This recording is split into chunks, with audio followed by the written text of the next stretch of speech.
আসসালামু আলাইকুম প্রিয় দর্শক, সবাই কেমন আছেন? আশা করি ভালো আছেন। তো আজকে আরও একটি নতুন ভিডিও আপনাদের সবাইকে স্বাগতম জানাচ্ছি।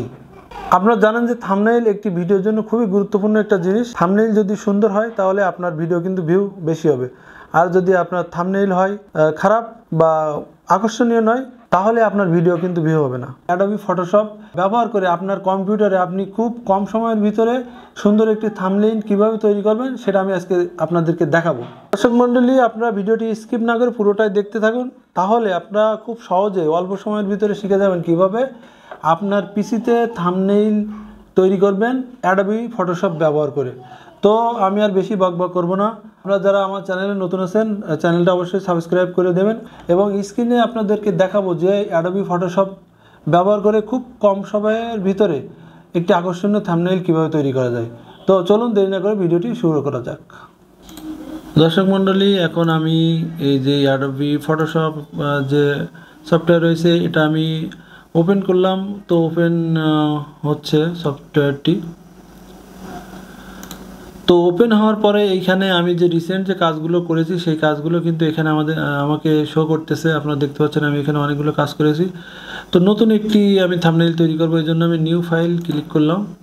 এখানে 4টা মতো আমার অলরেডি ক্রিয়েট করা যে কাস্টম যে থাম্বনেইলের যে ফ্রেম তৈরি করা আছে, তো আমি নতুন করে আবার তৈরি করব। এজন্য আমাকে এই যে ডান পাশে ওয়াইডের ঘরে আপনার থাম্বনেইলের যে ওয়াইডটা সেটা দিতে হবে, আর হাইটটা এখানে দিতে হবে। তো আমরা সাধারণত জানি যে একটি থাম্বনেইলের ওয়াইড হয় 1920 পিক্সেল এবং হাইট হয় সাধারণত 1080 পিক্সেল বা এরকম 1980, আর এদিকে 1020 এরকম হয়ে থাকে। তো আমি আজকে কি করব, আমি এটা ডবল করে দেব।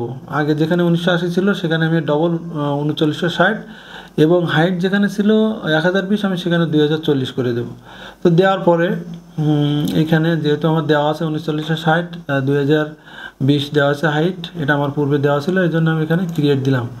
দেওয়ার পরে এই পেজটা কিন্তু এখানে চলে আসবে। আসার পরে আপনারা যেটা করবেন সেটা হলো এরপরে ব্যাকগ্রাউন্ড একটা ইমেজ নিয়ে আসবেন। তো আমি এখান থেকে ফাইলে যেয়ে ওপেন করে আমি একটা ব্যাকগ্রাউন্ড ইমেজ নিয়ে আসলাম। আপনার কম্পিউটারে যেখানে ব্যাকগ্রাউন্ড ইমেজ থাকবে আপনারা সেখান থেকে ব্যাকগ্রাউন্ড ইমেজটা নিয়ে আসবেন। তো এখানে ব্যাকগ্রাউন্ড ইমেজ আমি একটা নিয়ে আসলাম। নিয়ে আসার পরে এখান থেকে আমি একটু ক্রপ করে আমার যেটুকু দরকার ব্যাকগ্রাউন্ডের জন্য আমি সেটুকু এখান থেকে ক্রপ করে নিয়ে নেব। নিয়ে এইখান থেকে আমি এটা ড্র্যাগ অ্যান্ড ড্রপ করে দেব আমার আগের যে ফ্রেম সেই ফ্রেমের উপর। ড্র্যাগ অ্যান্ড ড্রপ করলাম, করার পরে এইখান থেকে এটা আপনি ফুল পেজটা করে নেবেন যাতে কোনো সাদা অংশ না দেখা যায়। তো এটা করে নিলাম।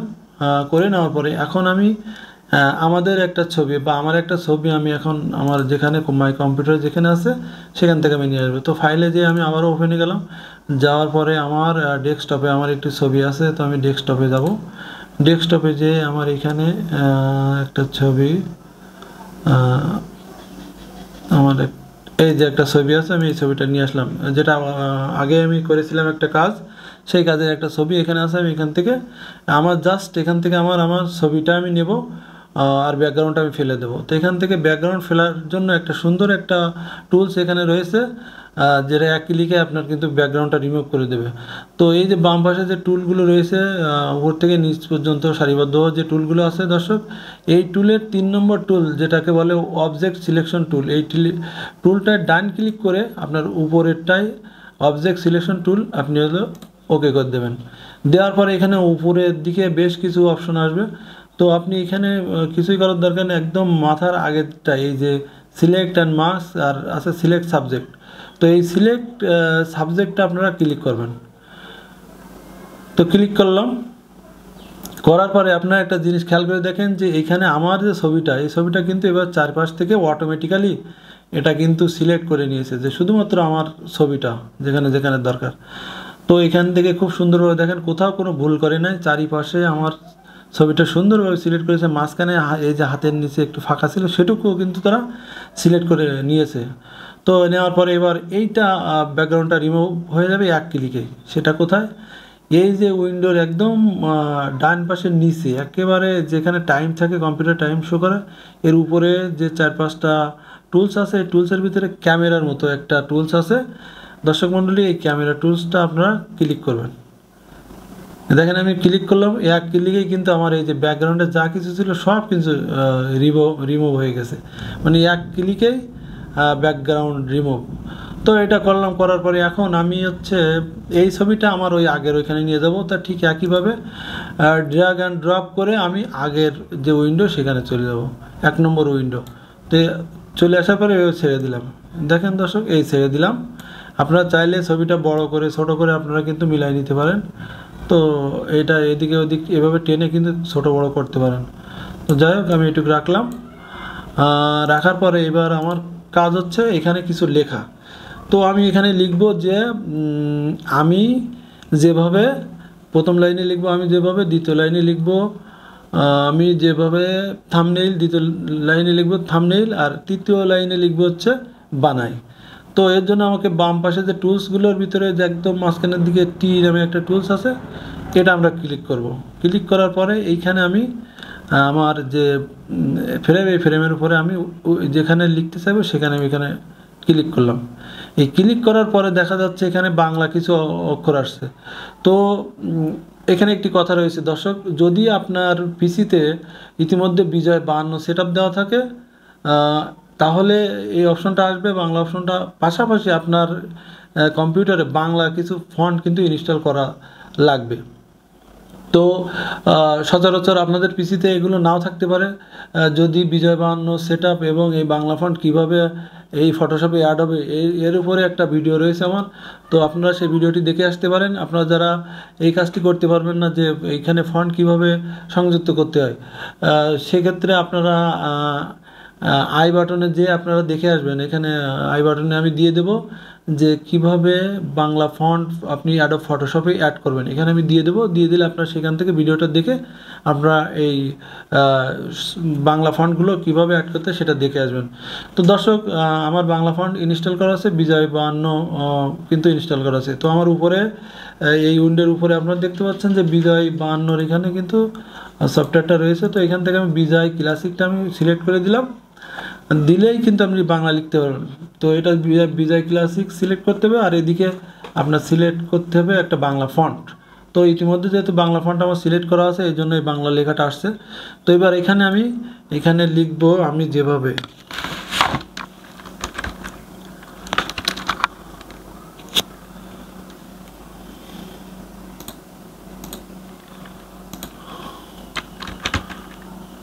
আমি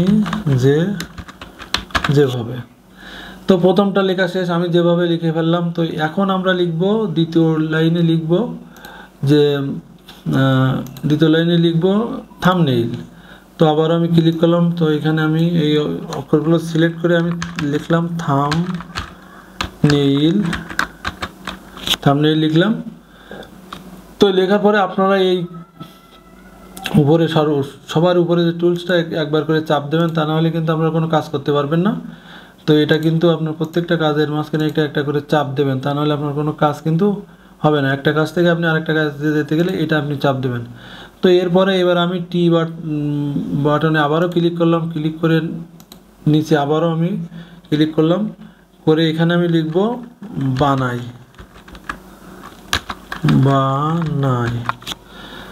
তো আমার 3 লাইন লেখা শেষ। 3 লাইন 3টা লেখা আলাদা আলাদাভাবে লিখলাম। তো একসাথেও লেখা যায়। একসাথে লিখলে দর্শক কী হয়, আপনি এই যে এক এক রকম ইফেক্টস দেবো, তো এই জন্য আমি আলাদা আলাদা করে লিখলাম। আপনারা একসাথে লিখতে পারেন, কিন্তু সেক্ষেত্রে আপনার কিন্তু ইফেক্টসগুলো আলাদা আলাদাভাবে দিতে পারবেন না। এই জন্য আমি 3বারে লিখলাম। তো এখন আমি একটু কি করব, এই লেখাগুলো আমি একটু ঘুরিয়ে দেবো। তো ঘুরিয়ে দেওয়ার জন্য এই সিলেক্ট করার পরে এই যে আপনারা যে এইগুলো মার্কিংগুলো দেখতে পাচ্ছেন, এই মার্কিংয়ের নিচে কার্সার ধরলে এইভাবে বেঁকে যাবে। তখন আপনারা এই কার্সারটা এদিক ওদিক করে এইভাবে বাঁকা করতে পারবেন। তো এইভাবে বাঁকা করার পরে আমি এটাও বাঁকা করে দেব, এটাও বাঁকা করে দিলাম এবং এটা একটু বড় করে দিলাম, যেহেতু আমার এটা হচ্ছে মার্কিং করতে হবে, সেজন্য এটা বড় করে দিলাম। আর এই বানাইটাও বাঁকা করে দেব। এই যে বাঁকা করে দিলাম। দেওয়ার পরে এগুলো হালকা একটু বড় করলাম, যেভাবে এটা একটু হালকা বড় করে দেব। এই যে, তো এগুলো আমি একটু নিচের দিকে নামাই দিই, থাম্বনেইলটা একটু নিচে নামাই, এটা একটু আমি যেভাবে থাম্বনেইল বানাই। তো দর্শক, আমার কিন্তু আমি যেটুক করছি সেটুক কিন্তু অনেক সুন্দর লাগছে, এটা একদম প্রফেশনাল লেভেলের কিন্তু লাগছে। তো এখানে আপনি চাইলে আরও কিছু হালকা ইফেক্টস অ্যাড করতে পারেন, করলে আপনার লেখাটা আরও সুন্দর লাগবে, চক্ষুশূল হবে। তো এখানে যে আমি যেভাবে থাম্বনেইল বানাই পুরোটার সবগুলোর কালার কিন্তু একই রকম হয়ে গেছে। আমি জাস্ট এই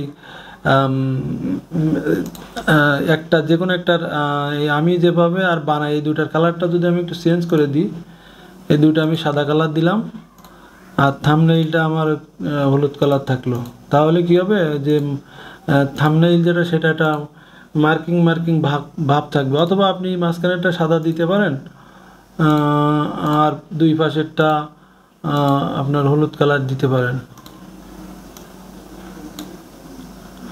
তো এটা আমি হলুদ কালার দিলাম, আর এটাও হলুদ কালার দিলাম। তো দেখেন এই যে থাম্বনেইলটা যেহেতু এটা আমাকে হাইলাইটস করতেছে, মানে ওইটাই আপনার হাইলাইটস করা লাগবে, যেহেতু আপনি থাম্বনেইল দিয়ে কাজ করতেছেন। তো এই থাম্বনেইলটা হাইলাইটস করলাম আর যেভাবে আর মানে এটা আলাদা আলাদা রাখলাম। তো এবার এগুলো যদি আমি একটু ইফেক্টস দিই, তো ইফেক্টস এই যে টুলটা একদম নিচে রয়েছে এফেক্টস, এই এফেক্টসে আপনি ক্লিক করেন, করে আপনি এখানে একদম নিচে যেটা ড্রপ শ্যাডো, এই ড্রপ শ্যাডো একটু কাজ করবেন। এখানে ড্রপ শ্যাডো আপনি কালারটা আগে সিলেক্ট করবেন, এখান থেকে আপনি যে কোনো কালার দিতে পারেন। তো আমি ব্ল্যাক কালার দিলাম, ব্ল্যাক কালার দিয়ে এখানে কমায় বাড়ায় কিন্তু এখান থেকে আপনি ইফেক্টসটা পিছনে দিলে আপনার এক্ষেত্রে আমি যেভাবে এটা একটু কিন্তু হাইলাইটস করবে।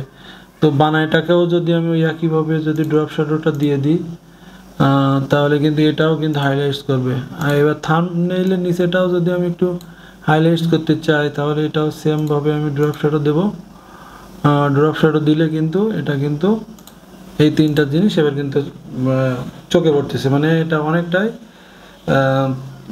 কিন্তু হাইলাইটস হয়ে গেছে। তো এখন যদি এর পরেও যদি আপনারা অন্যান্য ইফেক্টসগুলো ইউজ করতে চান, এখানে অনেক ইফেক্টস রয়েছে, স্টক করতে পারেন আপনারা এখান থেকে। আমি যদি থাম্বনেইলটা সিলেক্ট করি, থাম্বনেইলটা এখান থেকে যদি স্ট্রোক দিতে চাই, তাহলে এখান থেকে কিন্তু এই যে স্ট্রোক দেওয়া যাবে, এই যে স্ট্রোক, এই স্ট্রোক দেওয়ার পরে দেখেন থাম্বনেইলটা এবার অন্যরকম মাত্রা পেয়েছে। তো এইভাবে আপনি কিন্তু আপনার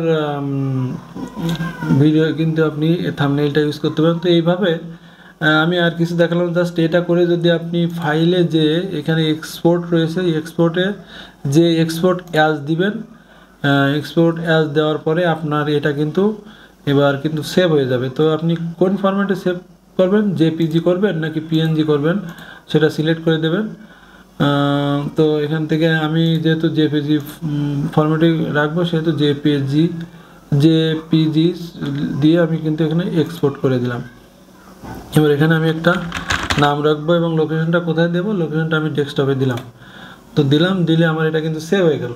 এতক্ষণ আপনারা দেখলেন আমি কিভাবে অ্যাডোবি ফটোশপ ব্যবহার করে আমার পিসিতে সুন্দর একটি প্রফেশনাল থাম্বনেইল তৈরি করলাম। তো আপনারা যদি এই ধরনের ভিডিও আরও আমার কাছে দেখতে চান, তাহলে আমার চ্যানেলকে সাবস্ক্রাইব করবেন। আর যদি কোনো কিছু জানতে চান তাহলে কমেন্ট করবেন, লাইক দিয়ে আমাকে কাজে অনুপ্রেরণা যোগাবেন। তো দর্শক, আজকে এই পর্যন্ত, ভালো থাকেন।